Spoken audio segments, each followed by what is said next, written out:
Greetings, Mechwarriors! My name is TTB and this is German Mechgineering, and today, guys, we are playing the Centurion 9-AL in a team support configuration. We've got medium lasers, we've got Streak SRMs, we have got AMS and Beagle Active Probe.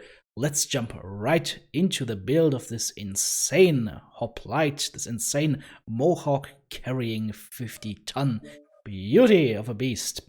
Alright, let's have a look at the engine. It's a light engine 275 right here to be able to fit all of the weapon systems that I wanted to get in there. We have got two Streak SRM6s. We have got 3 tons of ammo for those Streak SRM6s. I could actually remove the ammo here and move that over to the leg here to make sure that this is not a problem here. If we get hit or crit in the left torso and the ammo explodes, we don't want that. So it's safer to store it in the legs.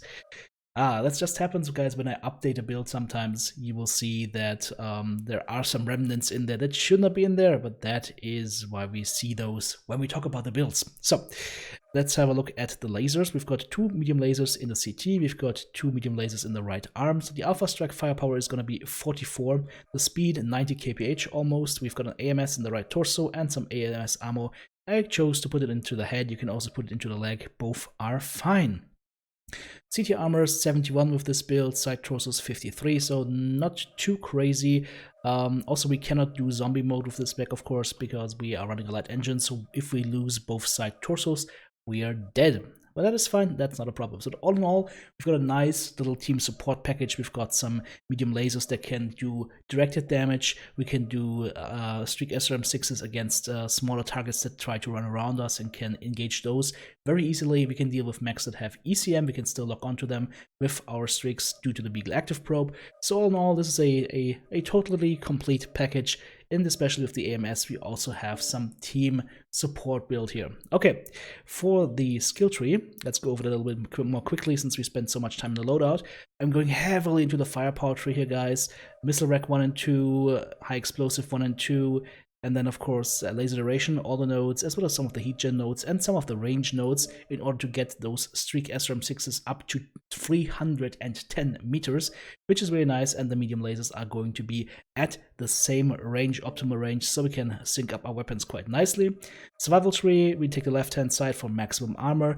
Do take note, we take AMS Overload 1 and 2 here. Then we go into the census tree. We take the max census tree with seismic and with 5 points of radar deprivation. And last but not least, the auxiliary tree with double cool shot cooldown, as well as double artillery strike. You could also go with UAV and artillery strike. I will leave that up to you. So guys, let's take this bad boy into a dropship and see how we can perform with it. I'm excited. Let's see what we can do here. I'll see you there.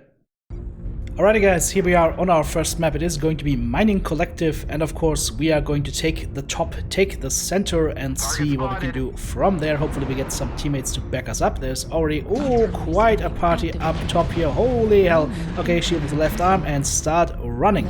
That was painful. Let's see what we get here in terms of backup. We got a Kodiak coming up with us. That is great. Let's see, can we go ahead and back him up a little bit against that Black Knight. We engage his CT, maybe get a good shot off on his CT and potentially kill it. Drop the artillery strike as well. The Kodiak is now dead. As you can see, there's 5 enemies up top, but only, well, me, basically. We've got some guys straggling away in Delta 6, and we've got some guys in Delta 4, but they have been hesitant to move up and also not shooting the enemy. They have basically done 0. So, TTB is letting the team know in a friendly way to get their metal buttocks topside, because that would be helpful, especially if you have a Kodiak up there tanking for you. It's just a 100-ton monster that's 100% wasted, because these guys could not find their courage.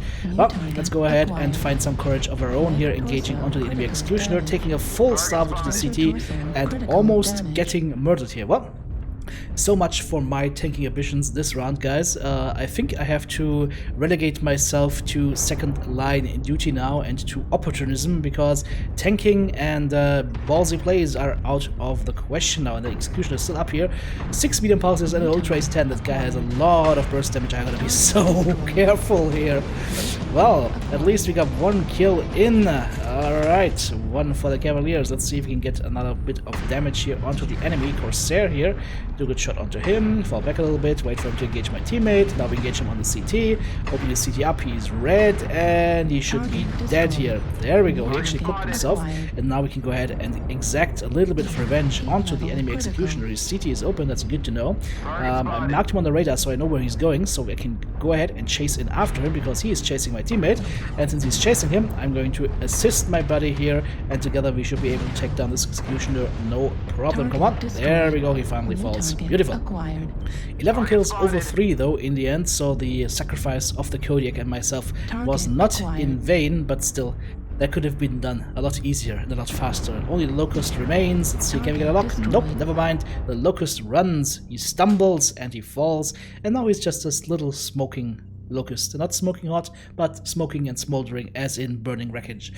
RIP pilot. Well, let's have a look at the stats here. 1 killing blow, 8 assists, 2 kill most damage dealt, 573 damage done, 2 components taken out in a 3 minute and 37 seconds match.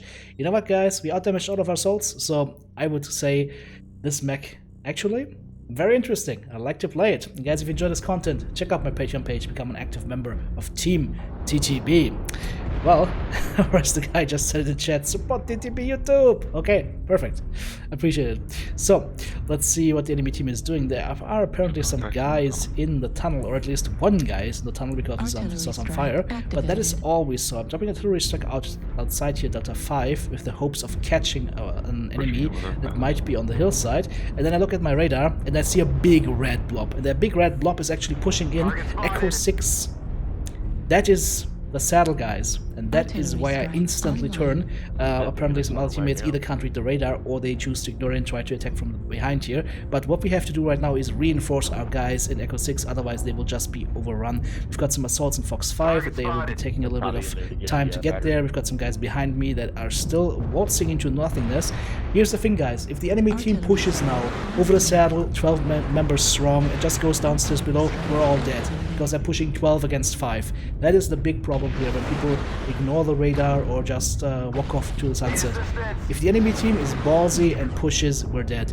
Luckily for us though, at this point the enemy team is not very ballsy, and that is very, very helpful to us, because it means we don't get overrun, because the enemy team had a good chance to overrun us here, they just didn't know it. Can we hit the Shadowcat? Yes, beautiful, got some nice damage in with the streaks onto his backside, and now we will go ahead and engage onto the enemy Roller 2. Yeah, PPC and Gauss rifles, that could be a stealth build. Oh, hello there, another ECM dude coming in. Yeah, we're gonna go ahead and give him a nice salvo here once we get around the corner. There we go, and back to cover. Ooh, double MRM40s and small lasers. Oh, this guy is spicy but also strong. Gotta be careful about him. There's also an Annihilator that is coming around the corner, as well as the other guy. And of course, I've got a teammate that is camping right next to me, because the best spot to stand when a teammate is fighting the enemy is, of course, right next to him, so you block him when he wants to retreat. Okay, let's see what we can do here. We killed one enemy, the enemy killed one of us, so right now we are even. I can't move any further forward right now. As you can see, I'm already taking fire. My team has completely pulled back, especially the assaults are down below now, and far, far, far back, so I have to pull back as well. Staying down below would be suicide. Now, the thing is, we're playing base against base here, so every now and then you will find that somebody on the enemy team or somebody on the team gets just fed up with the game mode, and they will just go for the enemy base and start attacking it, and that is exactly what is happening, or what has been happening for the past seconds. So I'm gonna go ahead and engage onto the enemy Shadowhawk here. He's got a good amount of firepower here, but I can also do some good damage to him, but I have to drop down here because the enemy was pushing in up top, and I didn't want to face them all at the same time. Instead, let's go for the Annihilator. Let's see if we can do some damage to him. Yeah, well, I scratched his arm. That is unfortunate. AMS is going off though, so that's nice, that's a bonus.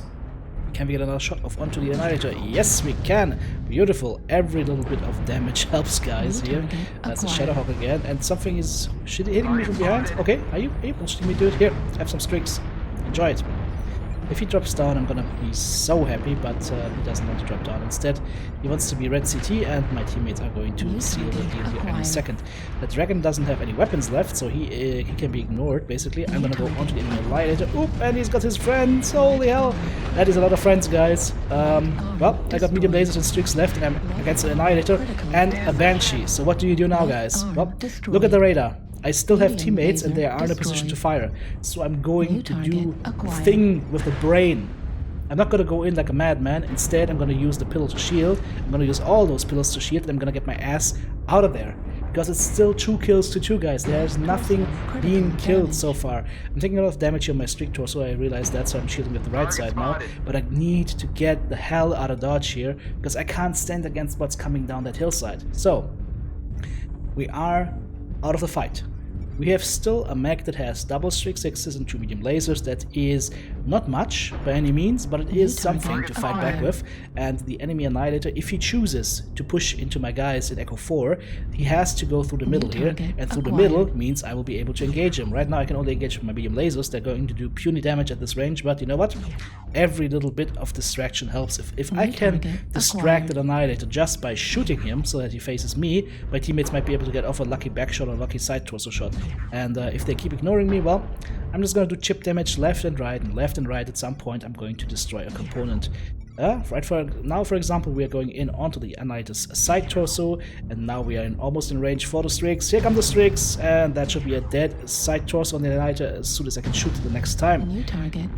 Okay, so that thing is critted out now. The banshee is still very much alive, and even though the enemy team pushed over and they were actually looking like they might be able to secure this match, my guys destroyed the enemy base and we won. So let's recapitulate. We made a horrible tactical mistake by splitting up, but then we won in the end because the guys that split up actually went for the enemy base and the enemy was not in time to react to that. 514 damage, 0 kills, final score, and I'm still alive. Try this mech, let me know how it goes. Take care.